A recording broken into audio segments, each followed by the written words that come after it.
You know, we've talked about the outrage from Haitians regarding the pilfering of their country, the corruption of the Clinton Foundation. After the natural disasters in 2010, the earthquakes, and then the more recent hurricane situation, that's important that we look at that. And it's important that we see that pattern of corruption. But we're going to talk to our guest now who's going to give us a much broader look at what's been happening in Haiti. She's been working since 1994 against the neocolonialism, the neocons, as well as the progressive liberals in this country, the Obamas and the Clintons. And what we're seeing there is a pattern of operation, a method of operation that we see the globalist cabals doing everywhere throughout the world, and they're going to be doing it here. And we can already see evidence of the beginnings of these tactics, the police state, the UN involvement in their country. We can already see that beginning here in the United States. So I want to talk to Èzili Dantò. She's a human rights lawyer. She's with the actually president and founder of the Haitian Lawyers Leadership Network. Èzili, as I just said, most Americans don't think about Haiti until we see a natural disaster, but there's been a man-made disaster that you've been working against now for decades. And just like with Danny Williams' situation, a lot of people will say, hey, why are you doing this now, getting involved in the election? But it's an opportunity for you to draw attention to the problems that are in Haiti. And of course, these are problems that we're seeing here in America. I want you to talk about not only the American government, but also the way the UN is operating in Haiti. And as we were talking earlier, you pointed out that the U.S. has spent billions to set up a massive U.S. embassy in Haiti. The U.S. government thinks that Haiti is very important. Why do they think it's so important? How big is that embassy that they've set up there? Thank you so much for having me. I appreciate the question, because we have sort of been the outsiders who both the liberal media and the neocon media has essentially marginalized our voice. And I have three questions I'm always trying to get out there for Americans to pay attention to, a narrative that's different than what they're going to read on New York Times, Miami Herald, or Washington Post, or AP and Reuters. So my questions that I always ask Americans and world citizens and Haitians to ask is, why would the United States build its largest embassy in the Western Hemisphere in tiny Haiti if we have no resources? Mm-hmm. Why would it build an embassy who is now, because of the drawdown of military out of Iraq, is the fourth largest embassy of the United States in the world? Wow. After China, Germany, Afghanistan, Haiti. And so that speaks to a couple of different issues. That speaks to the wealth of the natural resources there. And of course, U.S. policy, which is built on exploiting that wealth in other countries. Talk about the natural resources that Haiti has, for example. Haitian geologists say, and I'm so happy you're giving us the opportunity, and it's very ironic, as you said. I mean, it would be humorous if it wasn't so deadly, that it's the candidate who is labeled as the only racist in the game, that has given us the opportunity to have a voice. Mm-hmm. So essentially, Haitian geologists say that Venezuelan oil is a cup of water to Haiti's Olympic pool. Wow. They say Haiti has more gold than any place else in the Western Hemisphere. They say that Dominican Republic, which shares the island with us, has $33 billion worth of gold. And so if Haiti, and they have had Barrick Gold in there, there is, of course, media silence with regards to the destruction of the water and all that in the Dominican Republic. But they want to bring gold mining to Haiti, which has never had gold mining since Columbus discovered it and the New World started. And so if the Dominican Republic has 31 billion, imagine how much Haiti has, and it hasn't had 10, 20 years of gold mining like the Dominican Republic. And the Dominican Republic says they still have 31 billion. So we have important natural resources that the Haitian people have basically been in trust of and taken care of.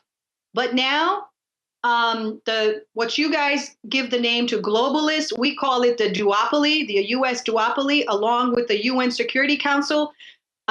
Everyone is in Haiti. It's a total international crime scene. And it's important that we understand how the U.S., and especially the Clintons, are tied in with the UN. When we look at The natural resources are there, the massive natural resources. Of course, there's also things like iridium that they believe are in Haiti.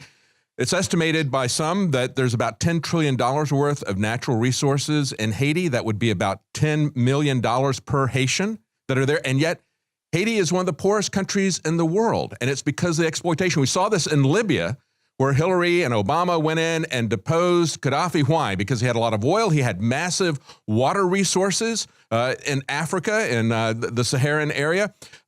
Amazing natural resources there, but also a political challenge to the established order, to the globalist bankers, because he was setting up a gold-backed currency there. Let's talk about the connection between the UN and the Clintons, okay? There's a police state oppression there that is part of the UN. I want to talk about that as well. But first, let's talk about Bill Clinton. I know that you and others, your organization, the Haitian Lawyers Leadership Network, and other organizations there sued Bill Clinton over the misappropriation of funds. How did he respond? Yes. Two lawyers, Andre and Newton Saint-Just in Haiti, sued Bill Clinton and Max Bellerive, who were co-head of what something is called the Interim Haiti Recovery Commission, and said, what happened to the $10 billion that was raised at the UN in the name of the Haitian victims? And Bill Clinton said, I have UN immunity. You can't ask me any questions. That's amazing. UN immunity. That's what Bill Clinton says, okay? That's what Bill Clinton said. Of course, they've had Justice Department immunity here in the U.S., but when they go into another country, the Clintons say they have UN immunity. All the UN has to do is name Bill Clinton UN Special Envoy to Haiti, and then he can come in and do whatever he wants, cover up cholera, cover up taking our resources. Basically, what folks have to understand is that the media manages your perception no more in Haiti than any other place in the world. Yes. So I just told you all the things that the media, and especially, think about it, the so-called liberal leftist media who tells you some bad things about the neocons and how they're bigots. But yet I can tell you that after the earthquake, what Barack Hussein Obama did to Haiti is so shameful. He essentially gifted the Clintons, husband and wife, to get them out of his hair during his 8-year term. My country, Haiti, the land I was born in. Wow. I was raised in America, became a lawyer in America, but I went back with the first democratically elected president, Jean-Bertrand Aristide. So the United States, the Bush dynasty, took down the democratically elected president of Haiti twice. In 1991, CIA backed, and then in 2004, CIA backed. As a matter of fact, in 2004, the U.S. Special Forces just put Aristide on a rendition plane. And how did they replace him?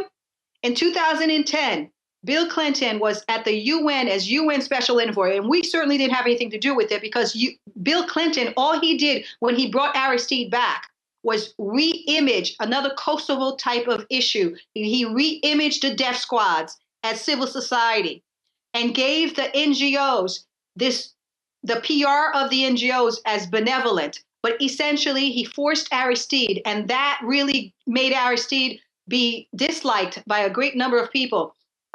He forced him to put in a regime of neoliberal economics, which to your audience, I say is when public assets are privatized to the global elite.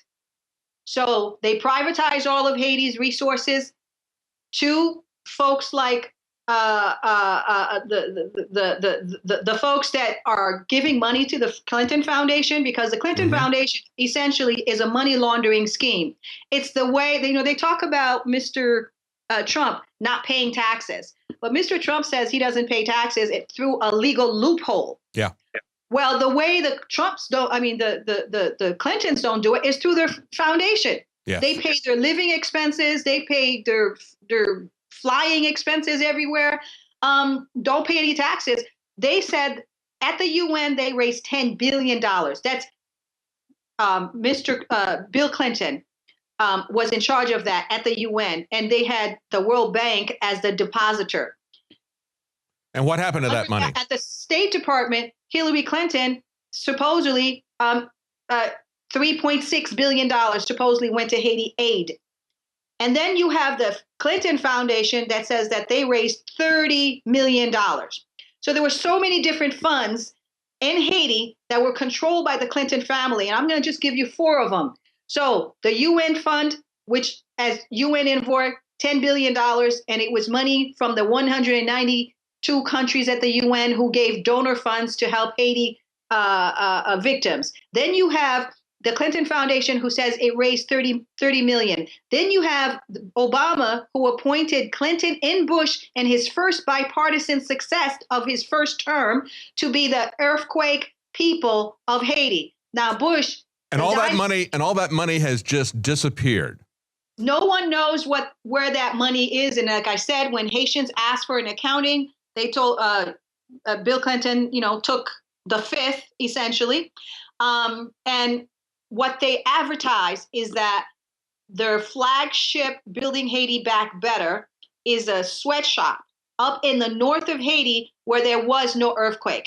And they brought in the South Koreans, their clientele, little Uncle Toms, to give them this space, 1,000 employment. They took 600 square miles of land from right on the gold belt. And we have been saying forever that flagship reconstruction that they said was going to build Haiti back better is only there to build infrastructure for the extraction companies. Wow. Massive deception. So they raise money based on the tragedy that happened, the natural disaster that happens there.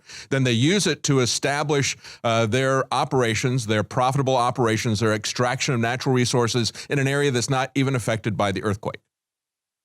Yes. Wow, that's amazing. That's what they did. You've talked about... But the greater overarching picture for your audience to understand, I know your audience is a lot more sophisticated than the other sheeple folks that look at the shame stream media, is that the United States colonialism is about playing both roles. They play the hero and the villain, the arsonist and the fireman. They control both. So in Haiti, the way it plays out is the United States take out my former client, Jean-Bertrand Aristide, and then after finished taking him out, they bring in the UN supposedly as the peacekeepers. Mm-hmm. So they create the destabilization, and then they bring in the UN as peacekeepers. They just like in back in the 80s, the tourists, pedophiles who are hiding at Haitian orphanages, collecting money and telling folks that they are helping Haiti. They brought us AIDS.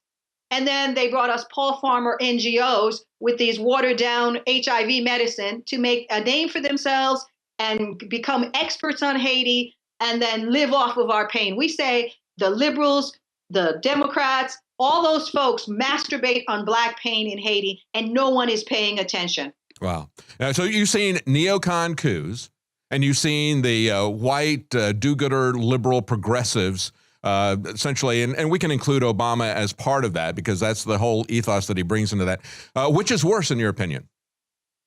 I think every warrior for human rights, Black, in the Americas have said, I know Marcus Garvey says it, Malcolm X says it, Dr. King says it.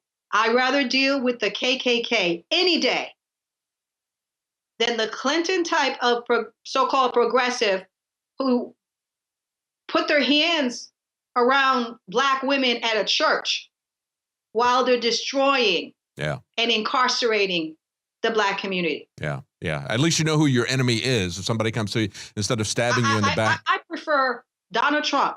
Mm-hmm. Mm-hmm. Yeah, because as a matter of fact, I'll make it clear for your audience. We've been doing this way before the election. So Como Coda, which is a grassroots organization we're affiliated with, has been in front of the Bill Clinton first office in New York. Mm-hmm. It's way before this election started, asking for where did the money go?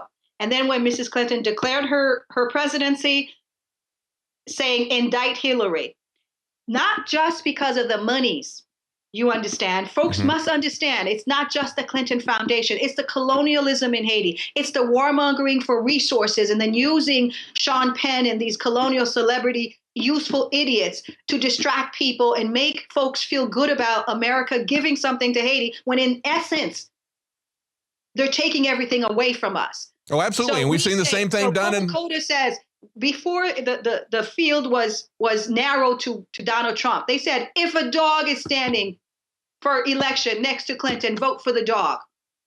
Yeah, absolutely. And you know, when we look at the charges of racism, it's simply because Donald Trump says, hey, we need to control our borders. We can't have open borders because of terrorism, because of drug cartels, and simply because we cannot afford to provide a free education to everybody that comes across the borders. We have to have some kind of control, some kind of knowledge as to who's coming in. So because of that, he's labeled a racist. And yet we've seen an institutionalized racism, haven't we, from Clinton and from the Obama administration? I think it's very clear. Listen, okay, I'm an immigrant, right? I came here because not I, but my parents came to the United States because the United States of America had policies that created a situation in Haiti where my parents could not raise their children and give them an education and live. Yes. So if the United States doesn't do colonialism in Haiti, for instance, okay, and I can replicate that all around the world. So if the rich, and I'm not talking about, you know, the regular American citizen, if the psychopaths ruling this planet, the banksters, did not bring in Duvalier and keep him in office while folks like my dad was trying to bring equal rights to Haiti and the basic human rights, but they were pushed out by U.S. policy and U.S. strong arm and U.S. diplomacy and U.S. use of visas, U.S. use of every federal power that they have. Then you would never have Haitians coming here, and I wouldn't speak Creole, the language of my people, with an accent. Yeah. Well, it's analogous to what's happening in the Middle East, isn't it? You know, we set the Middle East on fire in Libya and then in Syria. Then we say we've got this humanitarian issue now. We need to bring people in, even though Hillary Clinton admitted in 2013 that she has no way of vetting who the real refugees are and who the jihadis are. So they create the problem and then they bring it. It's not just the United States, okay? We've had a lot of Syrians coming into Haiti. Yes. So, you know, people move like running away from these awful policies of Obama and Hillary Clinton with what they did to Libya. 30,000 Black people are dead in Libya. People have nowhere to go, and there's war there because the United States decided that it wanted to do what it did for the oil, for the resources, for domination. They don't care about people. 7.5 billion people in the world. And according to Kissinger and those types of vampires, they only want 500 million people. So that means they're getting ready to get rid of 7 billion of us. Yes. No matter what our race is. Yeah, that's right. As a human rights lawyer, I have been trying to get this message out because this is what they're doing for Haiti. And then they use, like I said, they come in as heroes, just like they did with Afghanistan. They were supposed to help the Afghanistan women. I mean, they tell you all kinds of stories, and the media writes it out. In the United States, and the people don't get the truth. Let's talk about the time that we've got left. I want to cover the UN occupation, and then I want to talk a little bit about the press collusion, because we've also got some revelations there about Cheryl Mills and the press collusion related to Haiti as well. We see the same type of pattern. But let's talk first about the UN occupation. Talk about the fact that, you know, we say Black Lives Matter here. And of course, as we've seen over and over again, really Black lives don't matter, with Danny Williams talking to Hillary and Bill saying, you know, please just give me a DNA test so that I can know one way or the other whether or not you're my father. I believe that you are. But they don't care about that. They don't care about Black folks. They only care about Black votes. But talk about what's happening with the UN occupation, the shoot to kill policy, and why the UN is even there occupying your country. Exactly. So besides asking folks to look at the fact that we have the largest U.S. embassy in the Western Hemisphere in Haiti, the other question we always ask Americans to look at so they can go beyond the mess that the propaganda they're reading every day is that Haiti has less violence than most countries in the Western Hemisphere. That's less violence than Dominican Republic, which is behind us, which shares the island with us, which is a tourist haven. Less violence than the Jamaica, which Americans go to all the time. Less violence than Bahamas, Mexico. But yeah, or Chicago. UN shoot to kill Chapter 7 mission in Haiti for 12 years now.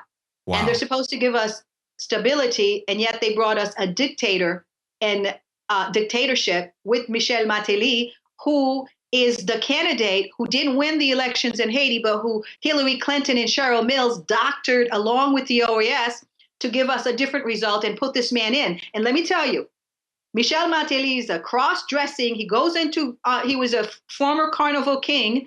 He on stage with a thong. This is the person, this sexist, former Tonton Macoute of the Duvalieres, who's a former crack addict, is the person that Bill Clinton and Hillary Clinton put as our president during the time of the earthquake when we were just vulnerable. Haitians had just suffered 310,000 people dead in 33 seconds and 2 million on the streets homeless. And then on top of that, the same year, 7 months later, the UN gave us cholera that killed 10,000 Haitians and made a million Haitians sick. In that space, Hillary Clinton and Bill Clinton came in and they established this guy who parades around on stage in a thong. They took advantage of us. They took our lands under Barack Hussein Obama. The first Black republic in the New World has lost at least 30% of its lands. There's elections coming up. We believe that Hurricane Matthew was geoengineering because Haiti fought off. They're trying to put in a new dictator last year. There's a new election. If Mrs. Clinton becomes president, they're going to give us another crackhead, another local puppet to maintain the domination of the global elites. And that's why we're fighting. And that's why we sent a letter to Donald Trump and we said, the Haitians will vote for you if you say when you're president, you will get rid of the UN in Haiti. You will not have unfair trade. No Haitians will. You don't have to build a wall, Donald Trump, because if there was free, fair exchange, Haitians would not need to leave Haiti. And if the resources of the country was used for the 10 million people that's in it, all Haitians would be rich. They would not need Paul Farmer, NGOs, and these poverty pimps. Absolutely. And yet we've got the Clintons who use their UN status to get diplomatic immunity when they rip the people of Haiti off. And then they help to establish this guy, as you point out, who's parading on stage in a thong. And yet they're so offended. The white liberal establishment is so offended by the political incorrectness of Donald Trump's speech. Exactly. That's the amazing thing. Where were they when Hillary Clinton was putting on the Carnival King on Haiti? Yeah. And that's to replace a priest who speaks 6-7 languages and who went to school and who's a doctor. That's what they did to us. Wow. Well, thank you so much, Èzili, Dantò. And your organization is the Haitian Lawyers Leadership Network. And there is a Haitian election coming up. It's the 12th. Is that correct? November the 12th. It's the 20th of November. 20th of November. Okay. Yes. So yes. We certainly hope that you won't see. Go to my website. It's EziliDantò.com. You can find me on YouTube. And all this information we've been putting out for 22 years that I have to thank Mr. Trump. Yes. And the outsiders in America, that's fueling that the truth needs to come out and we have to speak truth to power. Thank you to all those Infowars folks. Well, thank you so much. And what we see there, again, is the same pattern of corruption and power and crony capitalism that the globalists are doing, not only there, but they're doing it here and also using the UN to occupy. Imagine people who are concerned about the UN coming in and being an established military police force. That's precisely what we're seeing in Haiti. We know that's the way these people are going to roll if and they're bringing the UN right now. And I just saw something today on my Facebook in that Dakota space. Yes, they're trying to bring in the UN. Do not. The UN rapes. I mean, the raping of little 6-year-old children in exchange for food in Haiti is an epidemic. Mm. Yes, that's the way it always rolls to these same methods of operation. The same MO, the same pattern. And again, it's the crony capitalism, it's the pedophiles at the top, and they're working with the UN as we see Bill and Hillary Clinton getting diplomatic immunity so they can't be prosecuted. David, thank you very much for having me. Thank you, Èzili. Èzili Dantò with the Haitian Lawyers Leadership Network. Thank you so much. Thank you.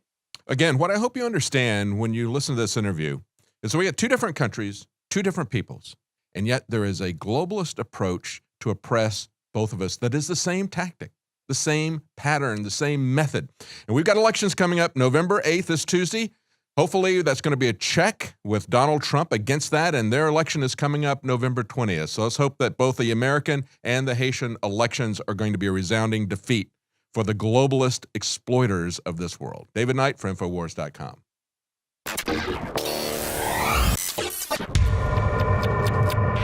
My fellow Americans, my fellow humans on planet Earth, there is an epic, legendary awakening of nationalism and populism happening from the Brexit to the Donald Trump phenomenon to Russia pulling out of the New World Order and arresting the bankster oligarchs. Humanity's will for self-determination and freedom is expressing itself. The great classical liberalisms of Thomas Jefferson and Francis Bacon are reawakening right now. And it's because of the historical times we live in that Infowars is going to embark on an unprecedented 52-hour broadcast. We've done 24-hour broadcasts before, but we've never gone 52 hours. This Monday, from 11 a.m. Central, right through Tuesday, right into Wednesday, when the Wednesday show ends at 3 p.m. Central, we will broadcast for an unprecedented, legendary, over-the-top 52 hours live. The second great awakening is taking place. We are in the dawn of a new era of renaissance, of rediscovery and human liberty. Donald Trump, the Brexit, Infowars, Matt Drudge, Breitbart, WorldNet Daily, and so many others are only one small manifestation in the fire of liberty that is now exploding across the globe. You can see it in the news. You can feel it. You can witness it on the street. History's happening. They always say this election is the most important in our lifetimes, and we laugh it off. I wouldn't even get involved in past elections because they were so clearly frauds.